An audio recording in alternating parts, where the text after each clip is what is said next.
Hello, friends. Welcome to the National Constitution Center and to today's convening of America's Town Hall. I'm Jeffrey Rosen, the president and CEO of this wonderful institution. Before we start, let's inspire ourselves, as always, for the light and learning ahead by reciting together the National Constitution Center's mission statement. Here we go. The National Constitution Center is the only institution in America chartered by Congress to increase awareness and understanding of the U.S. Constitution among the American people on a nonpartisan basis. We have some great programs coming up in February. This Thursday, February 1st, we're going to Phoenix and to Arizona State University to reconvene the Constitution Drafting Project. Remember that wonderful project convening three teams, libertarian, progressive, and conservative, who agreed on 5 proposed amendments to the Constitution? Well, we're taking the show on the road and we'll be in Phoenix on Thursday. On February 15th, we'll celebrate Black History Month with historians Etta Fields Black and James Oakes. And then on President's Day, February 19th, I'm so excited that we're launching my new book, The Pursuit of Happiness: How Classical Writers on Virtue Inspired the Lives of the Founders and Defined America. It'll be live at the NCC. Jeffrey Goldberg from The Atlantic is coming to Philly for a conversation about the book. I'm so excited. If you can make it live, come and I'll say hi in person. And if not, please tune in online. It is now a great honor to introduce the dream team of Hume scholars. The great David Hume, who had such an influence on the founding, is a central character in my happiness book, and can't wait to learn from America's experts on Hume about who he was and how he influenced the founding. Angela Coventry is professor of philosophy at Portland State University. She's the author of Hume's Theory of Causation, a quasi-realist interpretation, Hume, A Guide for the Perplexed, co-editor of David Hume, Morals, Politics, and Society, and the Humean Mind, and co-author of the Historical Dictionary of Hume's Philosophy, and she's published a special edition of Hume's Treatise of Human Nature. Can't wait to learn from her. Dennis Rasmussen is professor of political science and the Haggerty Family Fellow at Syracuse University's Maxwell School of Citizenship and Public Affairs. He's the author of 5 magnificent books, including The Infidel and the Professor, David Hume, Adam Smith, and the Friendship That Shaped Modern Thought, Fears of a Setting Sun, The Disillusionment of America's Founders, which I rely on and learn so much from, and most recently, The Constitution's Penman, Gouverneur Morris, and the Creation of America's Basic Charter. And Aaron Alexander Zubia is assistant professor of humanities at the University of Florida. His work has appeared in the Wall Street Journal, National Review, Law and Liberty, and Hume Studies. And his new book is The Political Thought of David Hume, The Origins of Liberalism and the Modern Political Imagination. Thank you so much for joining Angela Coventry, Dennis Rasmussen, and Aaron Alexander Zubia. I'll kick us off by saying that, as I mentioned, Hume was a central character for me in the happiness book. I set out to read the books on Thomas Jefferson's reading list that he said were key to understanding the pursuit of happiness. And Hume's essays are on the list, along with Stoic and Enlightenment moral philosophers. And when I read Hume's essays, I was struck that he twice uses the phrase, the pursuit of happiness.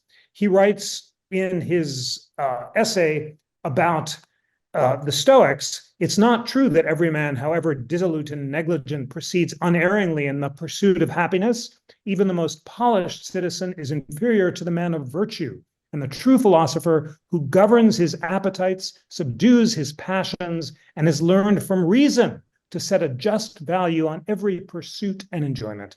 And that phrase by Hume sums up the classical understanding of the pursuit of happiness, not feeling good, but being good, not the pursuit of virtue, but not the pursuit of pleasure, but the pursuit of virtue. And Hume defines virtue as subduing your passions, governing your appetites, and learning from reason to set a just value on every pursuit and enjoyment.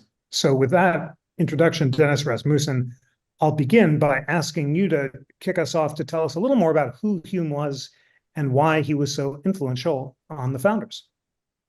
Thanks, Jeff, and thanks for putting this discussion together. I'm looking forward to it. Hume is widely seen as probably the greatest philosopher to ever write in the English language, or maybe second to Thomas Hobbes, depending on who you ask. He's also, I think it's fair to say, among the most loved of philosophers. There was recently a survey of thousands of academic philosophers around the world that found that more identified themselves with Hume than with any other figure in the history of philosophy. That's partly, I think, maybe as much due to his personality as due to his thought. He seems to have been one of the best-natured philosophers who ever lived. During his time, he spent some time in Paris, and he was almost universally known there as Le Bon David, the good David. So he's this, rotund, affable guy. He's fond of food and drink and games. His favorite game was whist. He loved good company. And he's so kind of open and kindly and cheerful that many people who were sort of scandalized by his writings were disarmed when they met him in person. So he seems to be a very likable guy. In terms of his philosophy or his outlook, it's very hard to summarize. He wrote so much about so many topics. He's an interesting figure insofar as he's quite highly critical of religion, almost all forms of religion, but he's also quite skeptical about the capacities of human reason. Politically speaking, he certainly welcomes what he sees as the blessings of progress and civilization. He's, I think it's fair to say, a liberal in the broadest sense of the term, meaning that he stresses the benefits of limited government and individual liberty, religious toleration, private property, commerce, and the like. But he's a sort of skeptical liberal.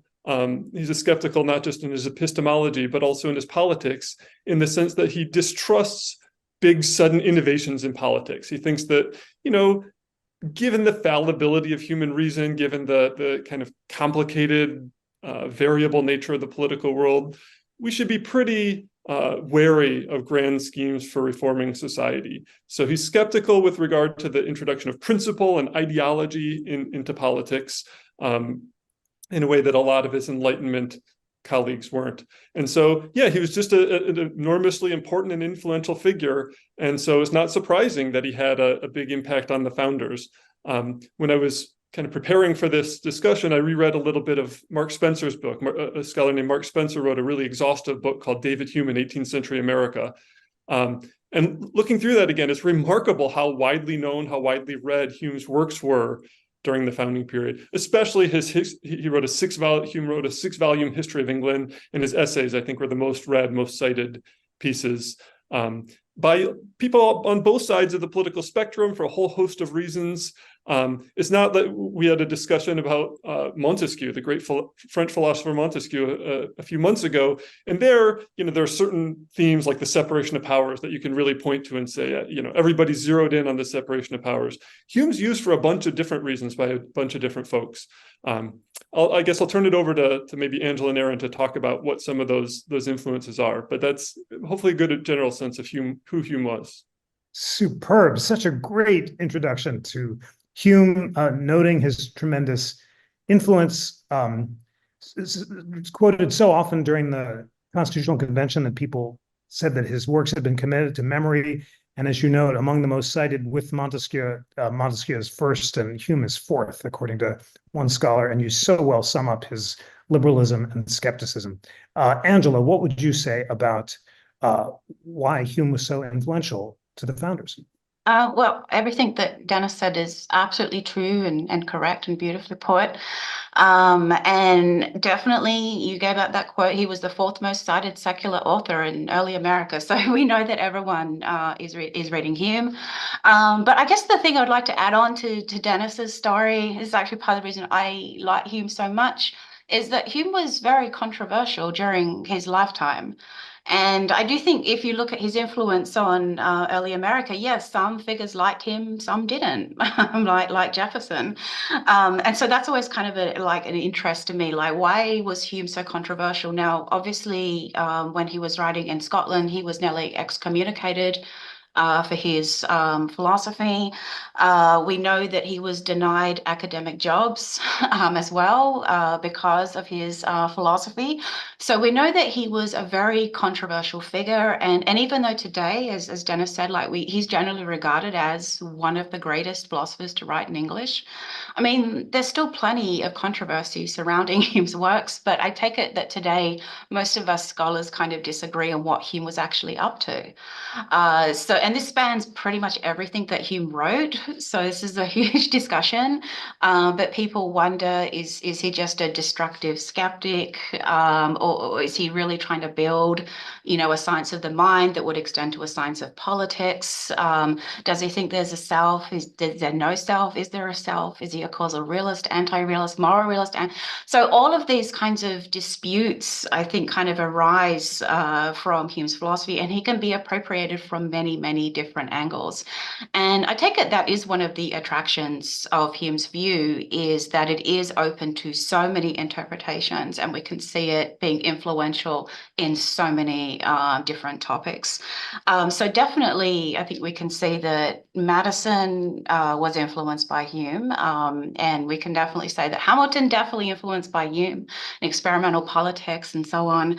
But if you look at someone like Jefferson, he was not a fan of Hume at all, and had as very harsh things to say. Also some nice things too. He did say some nice things about Hume's style, but he also called him some not nice things, and Adams seemed to agree with him. So basically what I'm trying to say, it should be no surprise that Hume's legacy in thinking about early America is somewhat mixed as well. So to get to a Whig versus Tory dispute is going to happen pretty quickly with Jefferson and Adams. So I think I'll stop there. Great. Such a powerful reminder of the fact that despite his wide appeal, some liked him and others didn't. And you note that Whig-Tory split, and indeed, as you suggest, Jefferson didn't like him because he called him a honeyed Tory and thought his history of England was pro-monarch. And by contrast, Hamilton and the Federalists embraced him more as a model because of his strong visions of executive power. We'll dig into those influences in a moment, but before we do, Aaron, give us your overview sense of why and in what ways Hume was so influential on the founding generation. Absolutely. Thanks, Jeff. And it's an honor to be here with Dennis and Angela. Hume, born 1711, died 1776, was, after Montesquieu's death, the leading man of letters in Britain and on the continent. So it's very fitting, Jeff, that you've had two sessions, one on Montesquieu and one on Hume, this one here. Very fitting. And in connection with your book on happiness, Hume was interested in the happiness of mankind. That's what the first reviewer of Book 3 of Hume's Treatise of Human Nature said. So Hume, around the time he's 18, comes up with an idea. It takes him 10 years to execute it, to write this dense philosophical treatise called the Treatise of Human Nature. Book 1 is called Of the Understanding, Book 2 of the Passions, and Book 3 of Morals. So that came out in 1740. And the first reviewer said, this author is interested in the happiness of mankind and he intends to be heard by everybody. And he wants to reach ordinary readers. And he also wants to reform practically all the opinions of mankind, is what this reviewer said. But this reviewer and Hume himself recognized that Hume didn't succeed in doing that when he wrote the treatise. It was a dense work, a thick work that Hume, in his autobiography, said fell dead born from the press. And so shortly after the treatise, Hume started translating his own philosophy into shorter pieces, more digestible, pithier essays. And so he had 2 volumes of essays come out in the 1740s on moral, literary, and political topics. He had a best-selling collection of essays, The Political Discourses, which came out in 1752. And as Dennis mentioned, from 1754 to 1762, his 6-volume History of England was released. So while Angela mentioned all the controversy about Hume's philosophy and so much contemporary work on Hume deals with his treatise, at the time in the 18th century, he was known primarily as an essayist and a historian. And he was almost impossible to ignore. Dennis and Angela have mentioned his controversial aspects. And as an example of this, Timothy Dwight, who was Jonathan Edwards' grandson, he was named president of Yale College in 1795. And one of his first addresses was essentially a plea to save students from falling for Hume's irreligious and libertine views, which testifies to the fact that Hume was being read. He was being read frequently. And it wasn't just in America. There was an Italian priest who noted that even though some of Hume's more controversial works, about religion especially, were on the index of forbidden books, yet everybody in Rome seemed to be reading them. He said it's as if Hume cast a magic spell on his readers, and he managed to be read while his critics and detractors were not read. And so in these essays, Hume is writing to polite society. He's also writing to statesmen to teach about cause and effect in political affairs. And two of the statesmen that read Hume and applied some of those insights, of course, are Hume and Madison. And we'll get into that soon, I'm sure. Superb. He does cast a kind of magic spell, as you so well put it, because the essays are so clear, and it's so interesting to learn from you that they were intended as popular distillations of the moral philosophy that he set out at greater length in the 3 volumes of the Treatise of Human Nature, and also so interesting that those 3 volumes were about the understanding the passions or emotions and morals. Great. Well, let's now dig into his most famous influence on the founders, and that is on Madison in Federalist 10. The scholar Douglas Adair famously noted decades ago that Madison's thinking about factions were especially influenced by Hume's essay idea of a perfect commonwealth. Dennis, Rasmussen, tell us, first of all, how Madison defined factions and how his ideas were influenced by Hume. Sure. So Madison, we sometimes use the word faction to mean more or less party. Madison defines a faction as a group that is pursuing some end that is detrimental either to the rights of other citizens or to what he calls the permanent and aggregate interests of the community, meaning the common good. So a faction is by definition a negative group for Madison. And of course, the main burden of Federalist 10 is to show that only a large republic can adequately deal with the problem of majority faction. And I think the 2 main sources for this idea for Madison are David Hume and his best friend, Adam Smith. So you kindly mentioned the book I wrote on Hume and Smith's friendship. They were best friends for their entire adult lives, which is this amazing thing, right? Hume is, again, this great philosopher. Smith is maybe the history's most famous theorist of commercial society. Both Hume and Smith prefigured Madison's argument in Federalist 10. Smith in The Wealth of Nations makes a similar argument about religious sects, but since this discussion centers on Hume, let me talk about how Hume prefigures this argument of Madison's. So Hume makes this argument very briefly. It's in an essay called Idea of a Perfect Commonwealth, which is a sort of curious or unusual essay within Hume's corpus, insofar as he's usually quite averse to the idea of striving for perfection in politics. But the key part for our purposes is just really a very short part. The second to last paragraph of the essay is almost a précis, a good summary of Madison's argument in Federalist 10. So in this paragraph, Hume argues in favor of the feasibility of a large republic. That is to say, a republican government that would work in a big country like Britain or France in his time, that had previously been thought to be impossible, right? So before Hume's essay, people had always assumed that republics are only feasible within small territories, small populations, something on the level of a Swiss canton or a Greek city-state or an Italian city-state. The idea being, well, if the people are going to govern themselves or even choose their representatives well, then there can't be too many people. They can't be too spread out. If they are, then they won't form a close-knit community. They'll have different interests, different opinions. They'll split into groups, factions, tear each other apart.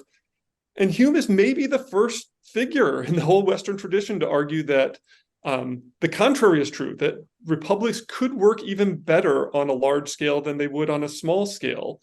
Why? He said, well, small republics are susceptible to the kind of changing whims of the people. They're susceptible to what Madison would call majority faction, where the majority combines to oppress individuals, to oppress minorities. Whereas in a big, diverse republic, representatives can, as he puts it, refine. Madison would use the same term, refine people's views, their desires. That is to say, correct for people's passions, their irrationality. And that it's good that it's the people are, there are more people, they're more spread out. That makes it harder for them to combine to enact oppressive measures if there's a majority faction in the country. So this is, again, Madison's argument in Federalist 10 in a nutshell. Madison spells out things at much greater length than Hume does. Again, it's just one paragraph of this one essay. But in terms of purely practical impact, that might be the single most influential paragraph Hume ever wrote. To just the way it influenced Madison and thus the whole American experiment. Beautifully distilled for just the reasons you say. In Hume's view, quoting from the essay that you cited, Idea of a Perfect Commonwealth, republics in large territories are more difficult to form, and once established, they're less susceptible to tumult and faction.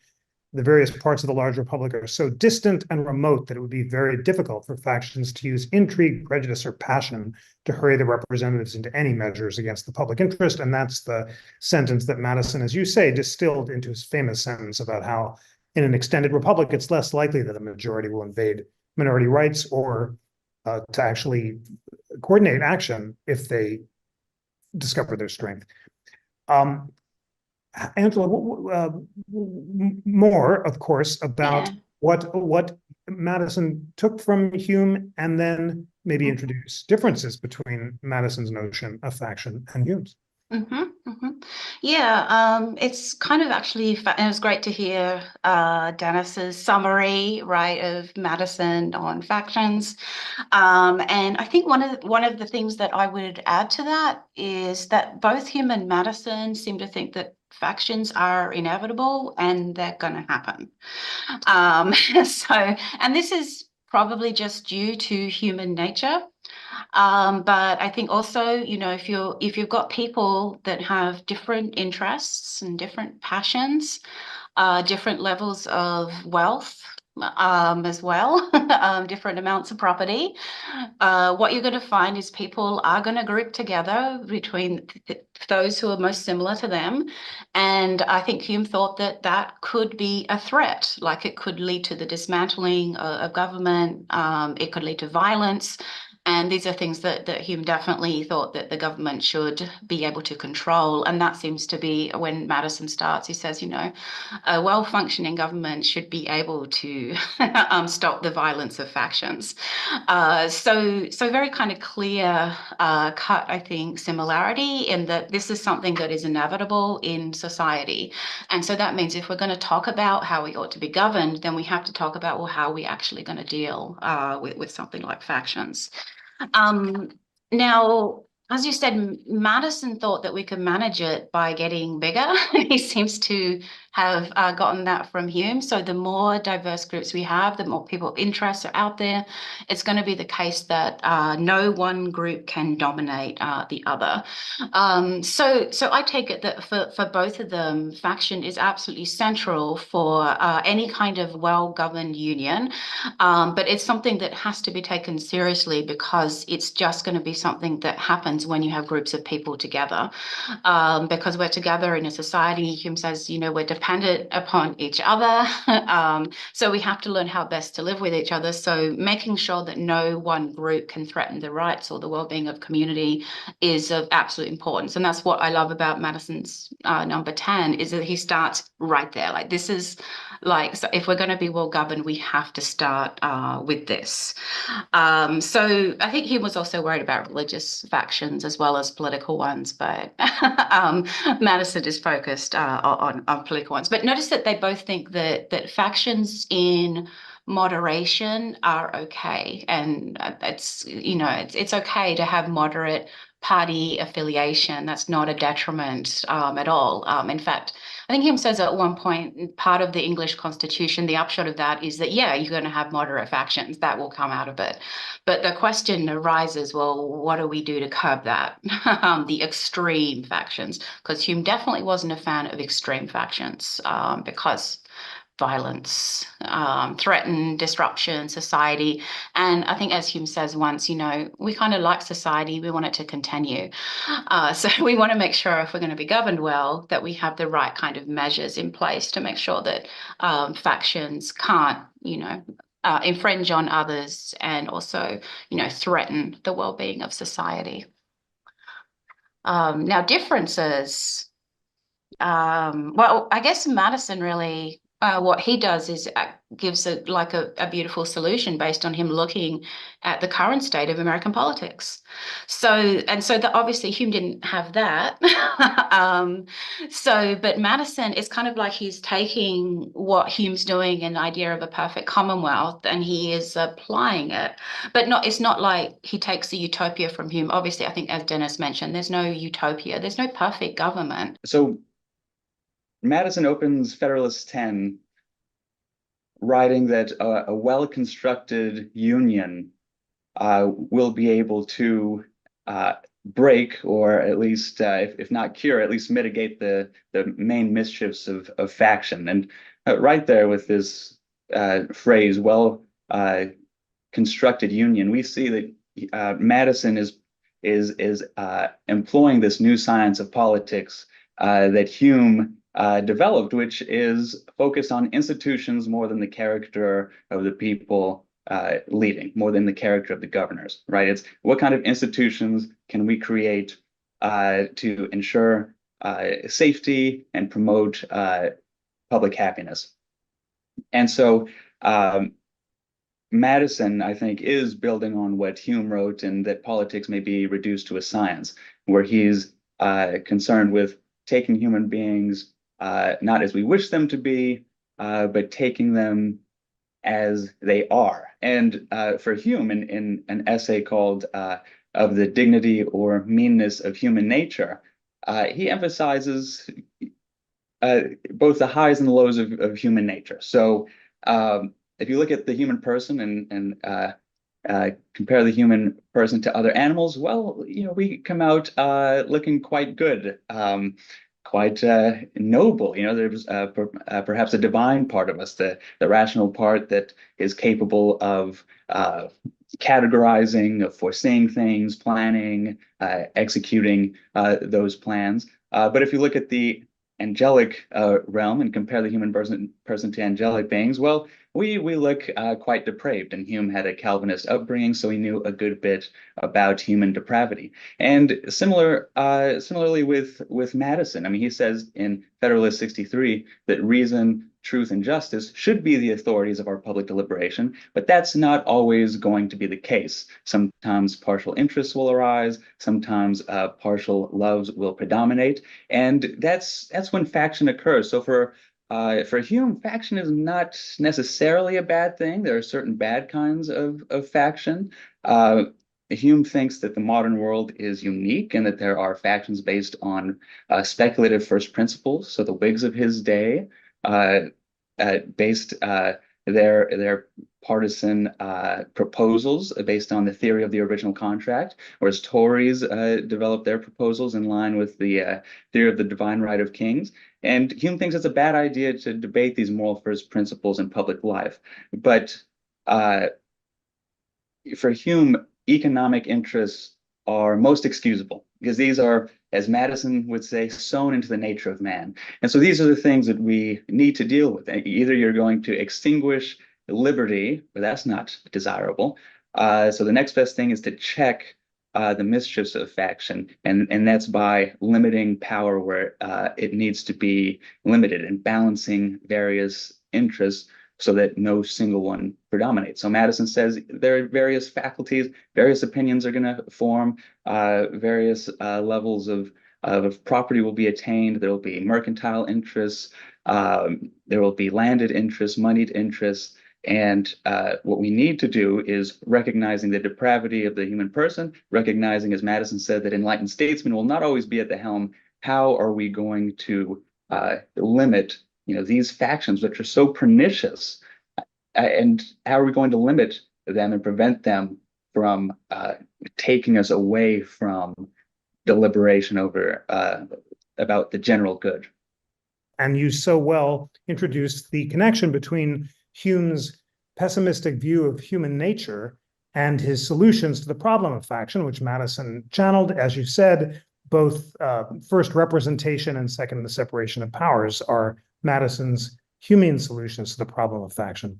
Let's now put Hamilton on the table. And since, Aaron, you introduced his idea of Human Nature, focus on this famous phrase of Hume's, "Every man must be supposed a knave," which Hamilton embraced in 1775 at an early stage in his political career. He wrote an essay called The Continentalist, which set forth the relevance of Hume for the Revolution.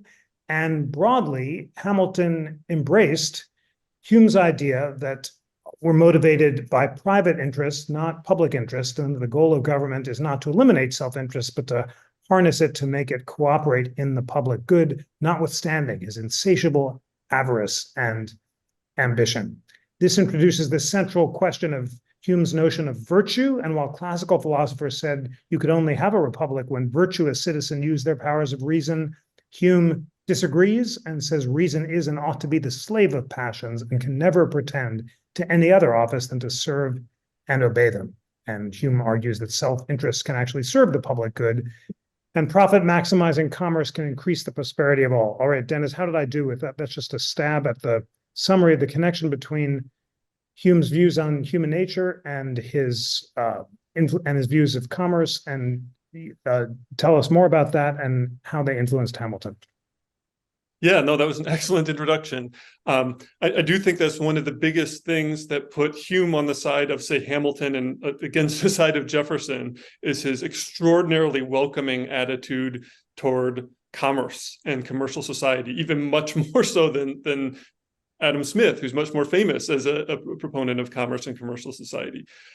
So let me maybe just back up and talk about Hume's attitude toward commerce.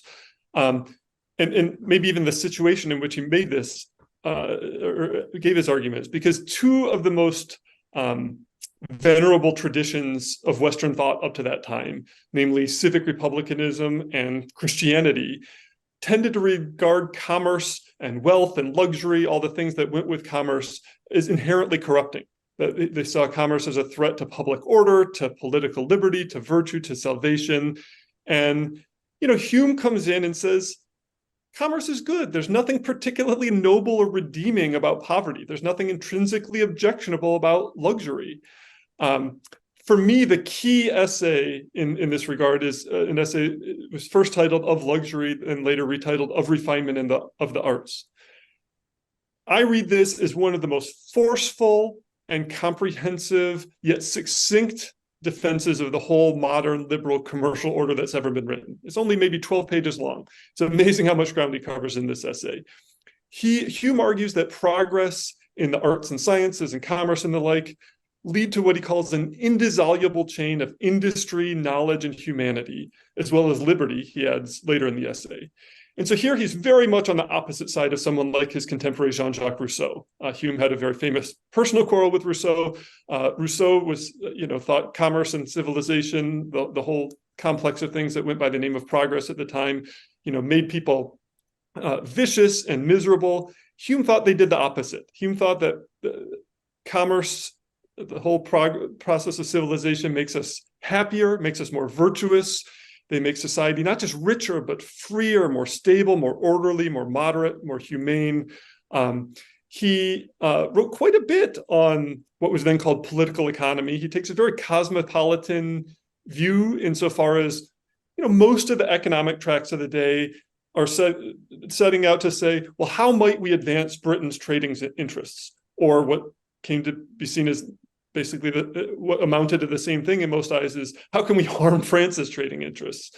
Hume, looks at this with a much broader view, the eye of a philosopher, a historian. Let's rise above petty national prejudices and animosities. How can, free trade, he thought, can promote the interests of all. So here, he's writing before Smith's Wealth of Nations, and he's anticipating a lot of Smith's arguments about, what's the true source of a nation's wealth? It's not gold or silver or a positive balance of trade, as those known as the mercantilists advocated. Rather, it's a productive citizenry. He argued that most attempts by politicians to guide or control people's economic choices are at best futile, at worst positively counterproductive, that free trade benefits everyone, city, country, rich, poor, government, populace, everybody benefits.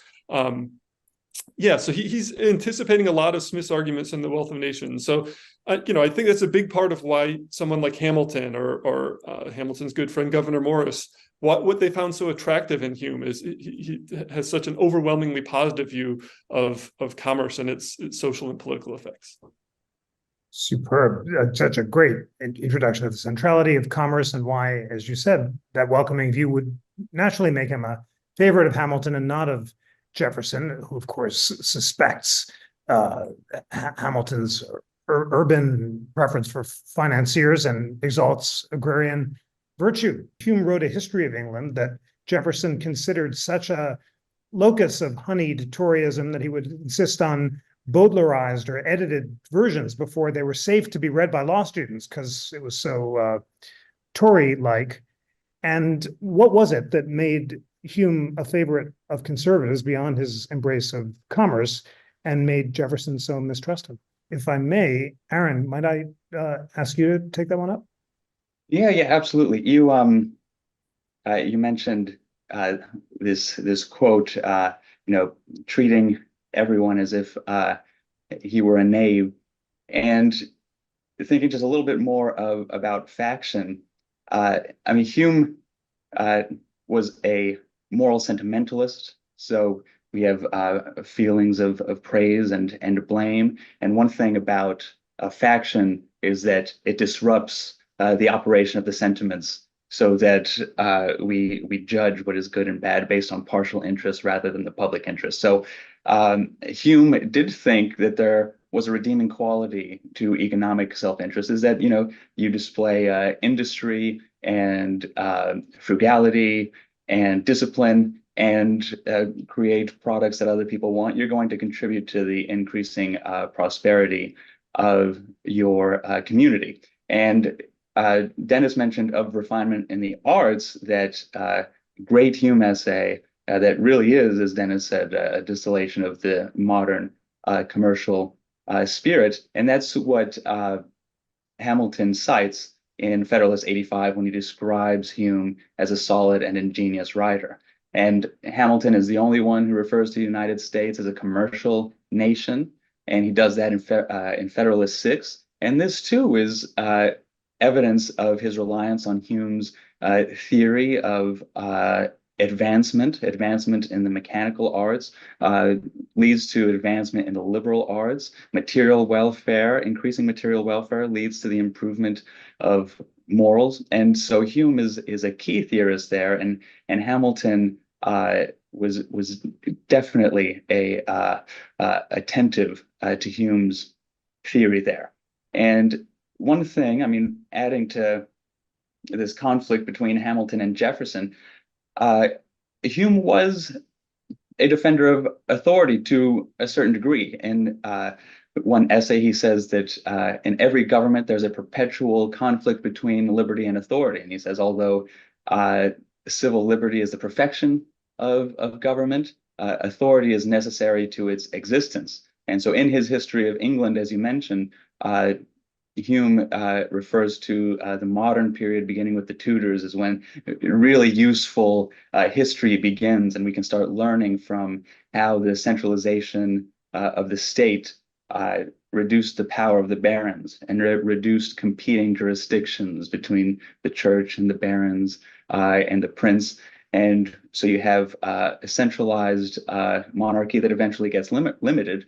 But that monarchy also, with Henry VIII, subordinates the church to its power. And then not so much with Henry VII and Henry VIII, but after them, Elizabeth and onward, you find the promotion of commerce. So Hume sees the role for an energetic government, which is precisely what the Federalist Party wanted during the time of ratification. So you could see how Jefferson, who's a decentralist, would be somewhat wary of Hume's writing, especially when, as Hume said, when he was amending the history of England, he made almost every change away from the Whig side and toward the Tory side. So especially as Hume got older, he was more skeptical of cries for liberty, and he defended the need for a strong authority in order to promote civilization and peace in society.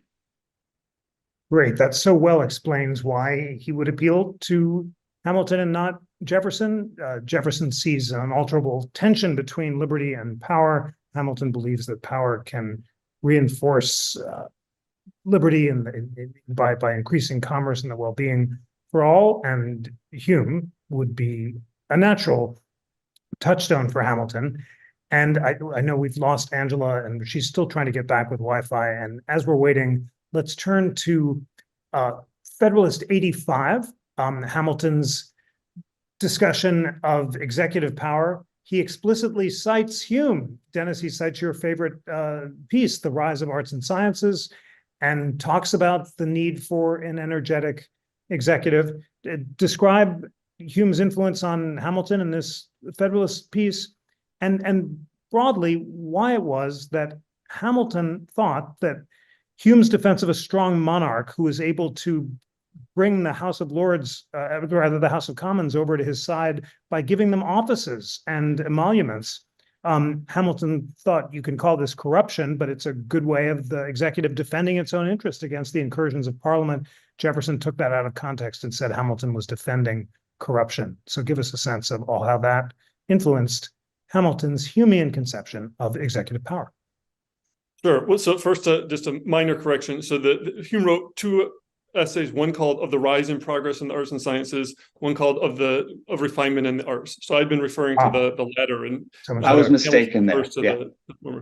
But yeah, so in this 85th and final paper of the Federalist is the only paper in the Federalist that Hamilton or Madison or Jay, for that matter, Publius, actually cites Hume. There's the clear allusion to Hume, I think, in Federalist 10, but he actually cites Hume in Federalist 85. He calls Hume a writer equally solid and ingenious. So again, showing the sort of differences between Hamilton and Jefferson on their attitudes toward Hume. Although I guess I should say, I don't think it's been said, I think the younger Jefferson, in fact, admired Hume more than the later Jefferson did. It was really only later in his career that Jefferson came to see him as a Tory who ought to be avoided or shielded from young students. Can I add one more thing that we've been talking about Hume's impact on the founders. Hume also himself talked about the march toward American independence. And I don't want to finish this discussion without at least touching on that. So Hume dies in the autumn of 1776. So it's, of course, very early on in the movement toward independence. I think word of the Declaration of Independence didn't reach Scotland until just days before Hume's death. And so Hume never published anything on the topic, but he did write quite a bit in his correspondence about American affairs. And I think it's very interesting. He was among the earliest and most consistent advocates of American independence in all of Britain. Almost everybody besides Hume, and again, his good friend Adam Smith, advocated forceful measures to keep the colonies within the British fold and saw the Americans as behaving really terribly.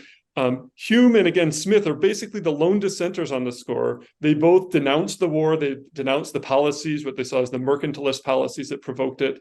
Hume, in his correspondence as early as 1771, so this is way before almost any American had seriously contemplating severing ties with Britain, says basically the union with America can't last. There's just in the nature of things, there's no way this can last. When war breaks out in 1775, he immediately says, we should lay aside all anger, shake hands, and part friends. Basically, just let America go. In fact, at one point, he went so far as to declare, I'm an American in my principles, and wish we would let them alone to govern or misgovern themselves as they think proper. Now, I think that's maybe a bit misleading for Hume to say he's an American in his principles. I've already tried to suggest he really distrusts the invocation of abstract principles in political life of the kind that the American revolutionaries love to appeal to, right? The self-evident truths and inalienable rights of the Declaration of Independence and the like. Really, his advocacy of American independence rested on pragmatic considerations and on what he thought would be best for Britain. He thought, most British people were sure that the colonies were an important source of national wealth and power and the like. He thought they were a burden. an economic, political, military burden that basically both sides would benefit if they just end the colonial relationship, set up a system of free trade, and just part ways. So he's not quite an American in his principles, I'm trying to suggest, but he was, I think, interestingly, one of the first and boldest advocates of American independence in all of Britain. Powerful statement about I'm an American in my principles, but more complicated for just the reasons that you say. I should note that Angela's campus has lost internet. She's trying to get back, but we haven't gotten her back yet.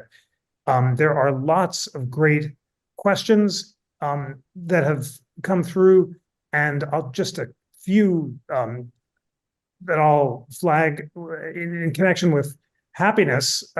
Charlie Cranmer asks, is it true that the pursuit of happiness was changed from the original, the pursuit of property? How did that work? Property is an alienable natural right. You can surrender it to government during the transition to the state of nature.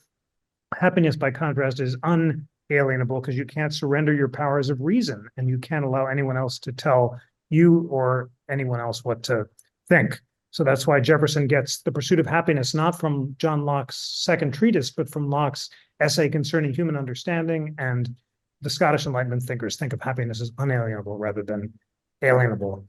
And we also have a great question about, is there a source from Hume's writing appropriate and accessible for middle schoolers approaching the Constitution? What would it be? Linda Litton, great question. Dennis and Aaron have recommended Hume's essays, and I think I'll ask you, Aaron, is there a particular essay that you would start with for the middle school students? And then, as we begin to tie this together, give us a sense of Hume's influence on Hamilton's view of executive power in Federalist 85. Okay, great. Those are great questions there.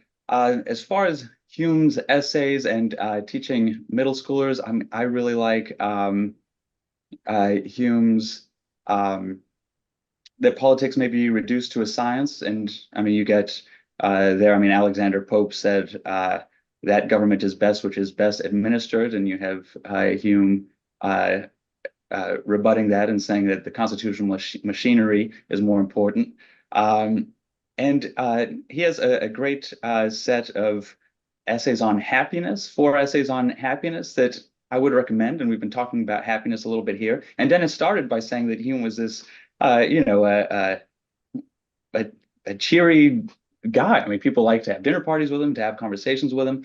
And in these 4 essays, Hume speaks about the ancient moralists. And he says there are some sentiments that seem to arise naturally in human affairs. And he ties the Platonists with contemplation, and the Stoics with action, and the Epicureans with pleasure. And then he writes an essay called The Skeptic, which is a response to these, and argues, as Hume will argue in a later essay, that happiness consists in a balance of all these things, right? A little bit of contemplation, a little bit of action, a little bit of pleasure. And I think that says a lot about who Hume is, his perspective on happiness. And you have there this idea that there are various perspectives on happiness, and the pursuit of them requires, in Hume's mind, and also, you can see this in the Federalist Papers, you can see this in later interpreters of the American political order, right? There's a plurality of visions of happiness, and there's a freedom there to pursue that. We'll all be happier if we allow each other to pursue these various life plans. But Hume said, he repeated in his works, the aim of this moral inquiry is to promote, to help delineate and promote our duties. And so I think that's right. The idea of happiness and virtue are closely tied together. Beautiful. And Linda Litton says middle schoolers love happiness, and don't we all? And what a great place to begin learning about happiness from Hume. They are so accessible, which is why it's such a great introduction for learners of all ages. Dennis, as we begin to bring this great discussion home, why was it that Hamilton was so attracted to Hume's notion of a strong monarch defending himself against legislative encroachments by handing out offices? And Jefferson called that a kind of corruption, but it was central to Hume's vision. And how well has it endured in the American context? Right. Well, so this, yes, so Hume and a number of British thinkers at the time, sorry, let me back up. A number of British thinkers at this time worried about the system that the king used to essentially grease the wheels of politics, to use money as leverage within Parliament. This was seen as corruption. The Whigs wanted to get rid of this. People like Jefferson saw this as an enormous black mark on the British Constitution. People like Hume and Hamilton thought, sometimes the wheels need to be greased, right? That politics, you can't stand too much on principle, that sometimes you need to bow to pragmatic considerations. This sounds, I think, strange to the modern ear, that we tend to think of principles as almost automatically good things, right? To call a person principled, and maybe even especially a politician principled, is high praise, right? You have strong beliefs, you have the courage of your convictions, you're not just motivated by kind of, pragmatic political considerations. Hume thought that too much emphasis on principle was in fact a great danger, a source of great ills in politics. Well, why would that be? Well, Hume worries that when people think that their views, their beliefs, their desires are justified by a principle, then they start to regard those who disagree with them as not just political opponents or as rivals, people who have different interests, but rather as somebody who's wrong, maybe even evil or impious, right? And so this is why Hume thinks that a politics of principle is apt to be a politics of, fanaticism and zeal and ruinous conflict, that there can be moderation, there can be compromise when it's just a matter of conflicting interests. But it's a lot harder to do that when it's a matter of principle. And so again, this sounds very odd for a philosopher to condemn the intrusion of speculation, of principle into politics. Philosophers from Plato to the present have said, well, how can we use philosophy to guide politics? But this, in some ways, this ties together a lot of what we've been saying. As befits a skeptic like Hume, he thinks it's wrong-headed, it's dangerous to appeal to some transcendent principle beyond the political world and expect that it's somehow going to solve all of our problems. So the alleged corruption of the parliament is sometimes just, a necessary matter of what has to go on in politics. Indeed, a great distillation of Hume's skeptical vision. Aaron, there's a big topic and little time to address it, but in your closing thoughts, you talk about Hume's religious skepticism, the fact that he was attacked as an atheist, although you say he's better understood as an agnostic, and at the end of his career, he described himself as an Epicurean, as surprisingly did Jefferson. What can you say to help our listeners understand Hume's spiritual views and their relationship to his politics? Absolutely, great question. Hume he wasn't alive at the time of the English civil wars, but the wars of religion. He read the works of Bernard Mandeville and Pierre Bayle. He read Hobbes, and so he knew of the violence, the extraordinary violence that occurred in these wars of religion. And liberal political thought is in many ways derived from this attempt to lower the temperature of political discourse, to not allow and enthusiastic religious views to intrude upon public political discourse. And at this time, in the response to the religious wars, there was a kind of skepticism and an Epicureanism that arose. And Epicureanism was known in the ancient world for separating politics, morals and politics, from the providential order. It was more empirical in its approach. And so and Hume is someone who says in the treatise that experience is the only authority on which we can rely. Madison in Federalist 20s calls experience the oracle of truth. And so there's this turn to make politics, I don't want to say less principled, but I mean less philosophical, or certainly less ideological.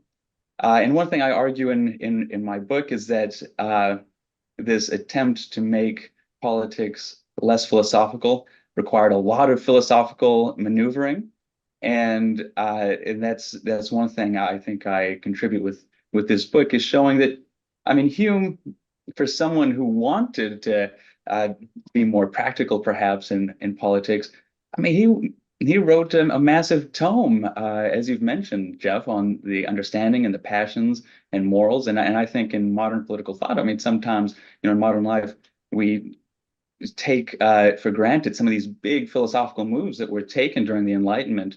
And I mean, that's one of the reasons Hume remains this central figure. I mean, he was ambitious. He wanted to be heard, and he was heard. And I do think that this skeptical Epicureanism that arose in the early modern and Enlightenment periods was present in Hume. But that's precisely, like folks like Madison, they didn't accept that moral and those moral and religious views. So they looked at Hume's political views and his thoughts on public opinion and reliance on experience and observation. These, producing a constitutional machinery, these are the things that they really took on board. Absolutely fascinating. So important to distinguish between the epistemology and the politics, but to note that the framers took some of Hume and not all of it. We always end on time at the NCC, so we're going to do that. But thank you so much. First of all, Angela Coventry, who wasn't able to get back, but contributed so much to our discussion, as well as Dennis Rasmussen and Aaron Alexander Zubia. And to you, dear NCC friends, it's just so exciting to see your phenomenal questions and the fact that you're taking an hour out in the middle of your evening to learn about this important topic of Hume and the founders. And of course, the way to keep the conversation going is to keep reading and to read the Hume essays, starting with the essays on happiness, and to continue with more primary sources, and then the great books of our scholars today, Dennis Rasmussen, Aaron Alexander Zubia, and Angela Coventry. Thank you, panelists. Thank you, friends, and look forward to seeing everyone again soon. Have a good night.